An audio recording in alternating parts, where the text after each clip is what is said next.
મહિલા 7 મહિનાથી કામ કરી રહ્યા હતા. મળતી માહિતી પ્રમાણે મૂળ બિહારના નાલંદા જિલ્લાના વતની પિંકી કુમારી સુરતના નવાગામ ડિંડોલી વિસ્તારમાં રહેતા હતા. તેઓ છેલ્લા 7 મહિનાથી ઉધના ઇન્ડસ્ટ્રીયલ વિસ્તારમાં આવેલી જરીની ફેક્ટરીમાં કામ કરતા હતા.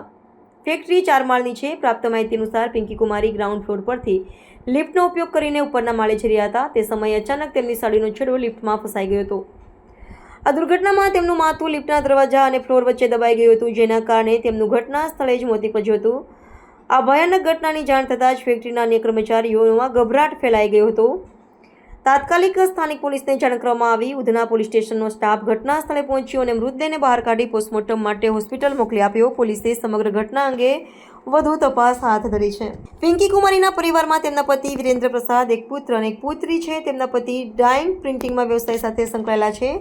પરિવાર પર અચાનક આવી પડેલી આ આપત્તિ તેઓ શોકમાં ગરકાવ થઈ ગયા છે. આ ઘટનાએ ફરી એકવાર ઔદ્યોગિક સલામતીના મુદ્દાઓ પર ગંભીર સવાલો ઊભા કર્યા છે. ફેક્ટરીમાં શ્રમિકોની સુરક્ષા માટે યોગ્ય પગલાં લેવામાં આવ્યા હતા કે કેમ તે અંગે પોલીસ દ્વારા ઊંડાણપૂર્વક તપાસ કરવામાં આવી રહી છે. લિફ્ટની જાળવણી અને સુરક્ષા ધોરણનું પાલન થયું હતું કે નહીં તે પણ તપાસનો વિષય છે.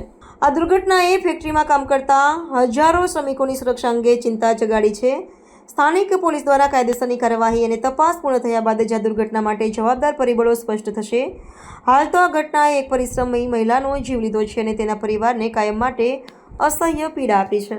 આજે તારીખ 24/8/2025ના સવારે 8:30 વાગ્યાના સુમારે ઉધના સોલાપુર કમ્પાઉન્ડ જે છે એમાં બજરંગ ડાઇંગની બાજુમાં પ્લોટ નંબર 21 શુભલક્ષ્મી જરીના કારખાનામાં એક બનાવ બનેલ હતો. એમાં જે એક મહિલા છે પિંકી વિરેન્દ્ર પ્રસાદ કે જેમની ઉંમર આશરે 45 વર્ષ છે. આ મહિલા જરીના કારખાનામાં છેલ્લા 6-1 માસથી ત્યાં આગળ કામ કરી રહ્યા હતા.